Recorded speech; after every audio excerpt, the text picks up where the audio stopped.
Hello students, next है हमारे पास electric field intensity due to a dipole at equatorial point. Equatorial point का मतलब क्या होता है कि ऐसा कोई पॉइंट जो डाइपोल के परपेंडिकुलर बाइसेक्टर के ऊपर लाई करता है। जैसे हम समझे कि हमारे पास ये कोई डाइपोल है, कंसिडर किया हमने A B, let us consider A, B be the any electric dipole consisting plus Q, जैसे मान ले यहाँ पे plus Q and minus Q charge, दो चार्जेस हैं।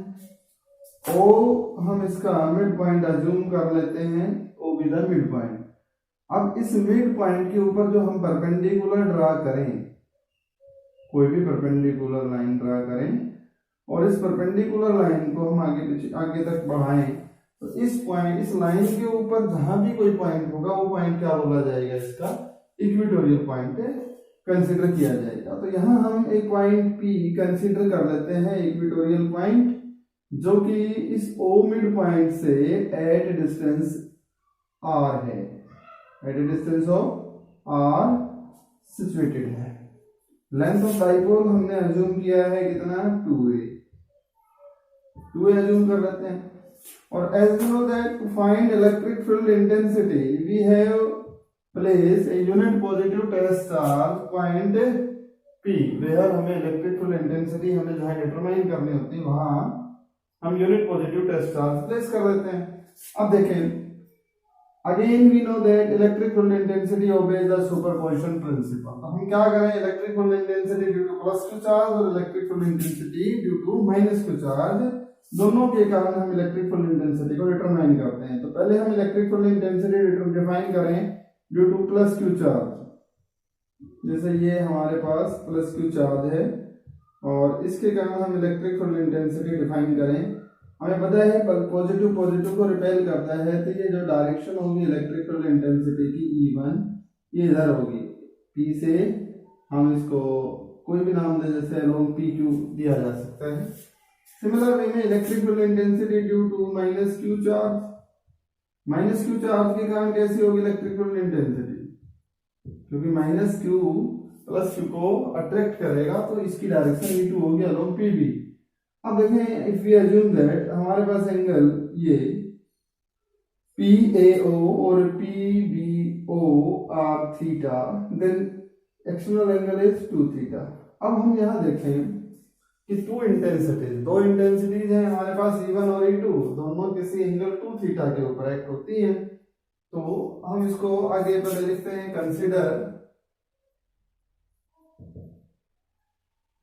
लेट अस कंसीडर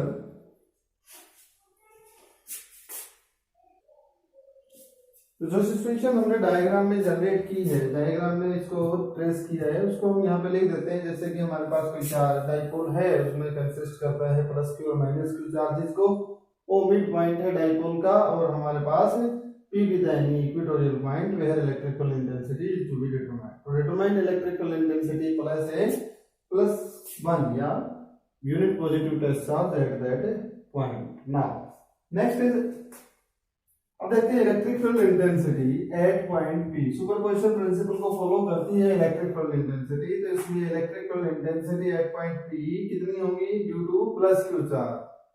E1 नाम से डिफाइन करते हैं, E1 vector is equal to 1/4 pi epsilon naught Q over distance का स्क्वायर। डिस्टेंस कितनी होगी हमारे पास, AP स्क्वायर, और अलोंग कहाँ होगी, अलोंग AP प्रोड्यूस्ड, जिसको प्रोड्यूस किया जाएगा, that is this value is equal to 1/4 pi epsilon naught Q over.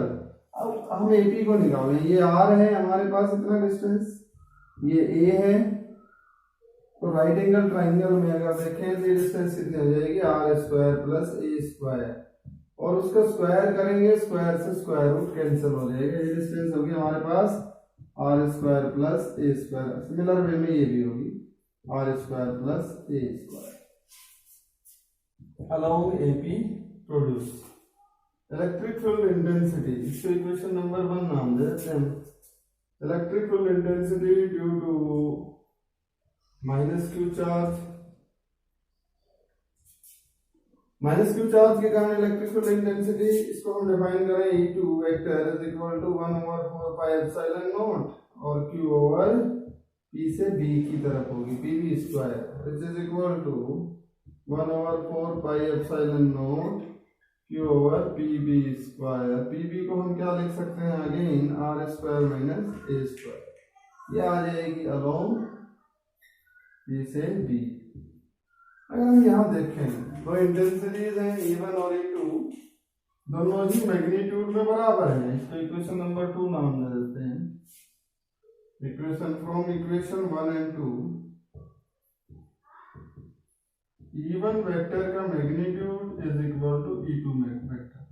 अब ये दो वेक्टर हैं, दोनों कहाँ हैं, किस एंगल पे एक्ट होते हैं, 2 थीटा एंगल के ऊपर ये एक्ट होते हैं। तो अब हमें क्या करना है, इनका रिजल्टेंट निकालना है। इनका रिजल्टेंट, दो वेक्टर्स किसी एंगल पे जब एक्ट होते हैं तो उसका रिजल्टेंट निकालने के लिए हमें वेक्टर अलजेब्रा के लॉज को फॉलो करना होता है। या तो हम यहाँ पे parallelogram law of vector addition use करें या फिर हम क्या करें, यहाँ रेजोल्यूशन कर लेते हैं। तो हम यहाँ रिजोल्व करते हैं वेक्टर E1 और E2 को। Now resolving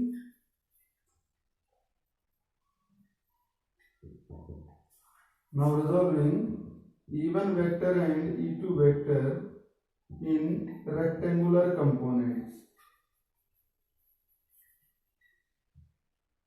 In rectangular components. Rectangular components में रिजोल्व करें तो देखें फर्स्ट कंपोनेंट, जैसे यहाँ देखें E1 को हम रिजोल्व करते हैं रेक्टेंगुलर कंपोनेंट में, तो एक कंपोनेंट हमारे पास ये आएगा E1 और ये sine theta, E1 sine theta component होगा और इधर हमारे पास होगा E2 sine theta along PR और इसको हम PS लिख सकते हैं। इसी तरह से E2 को रिजोल्व करें,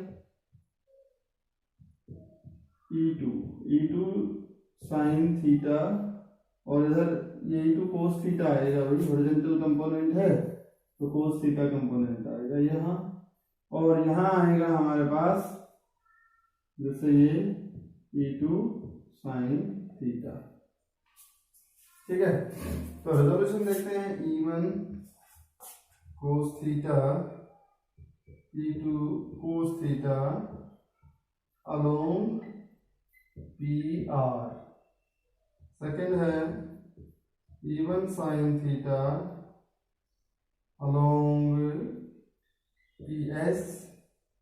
थर्ड है E2 sine theta along PO।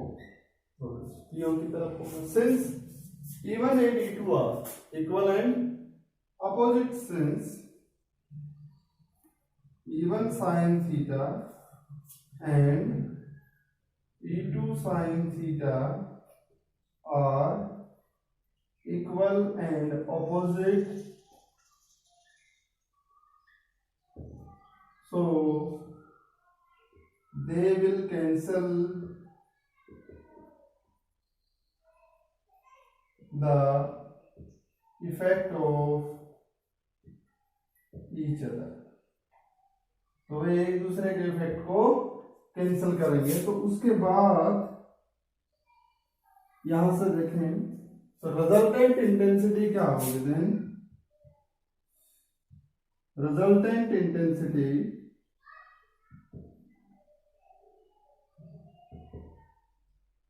E vector is equal to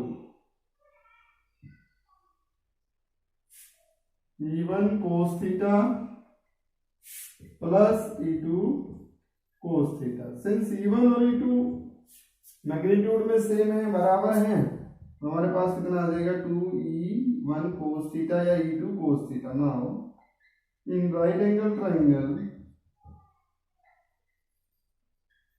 now in right angle triangle APO cos theta is equal to, किसके इक्वल होगा, cos theta base over hypotenuse.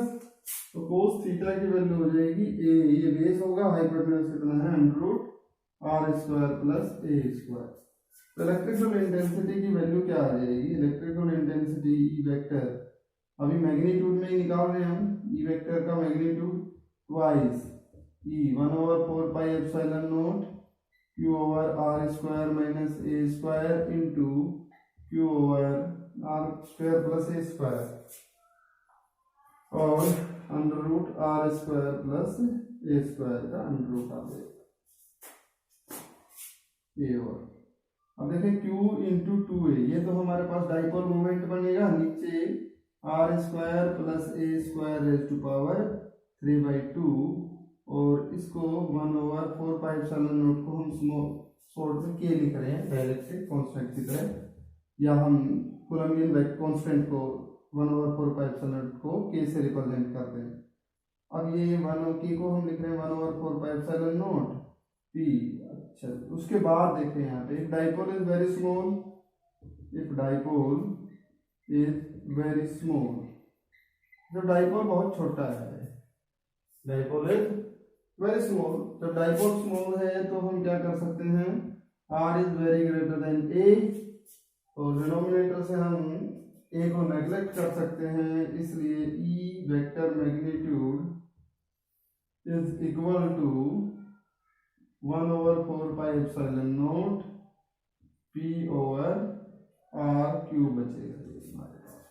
ये हमारे पास electrical intensity due to equatorial point भी determine हो जाएगी। Direction क्या रहेगी इसकी, अगर हम डायरेक्शन देखना चाहें तो डायरेक्शन है अपोजिट टू दी डायरेक्शन, लिख देता हूं मैं, डायरेक्शन है opposite to dipole moment, opposite to dipole moment, dipole moment के अपोजिट, क्योंकि डाइपोल मोमेंट माइनस से प्लस की होगी और पैरेलल होती है और opposite to the dipole moment होती है।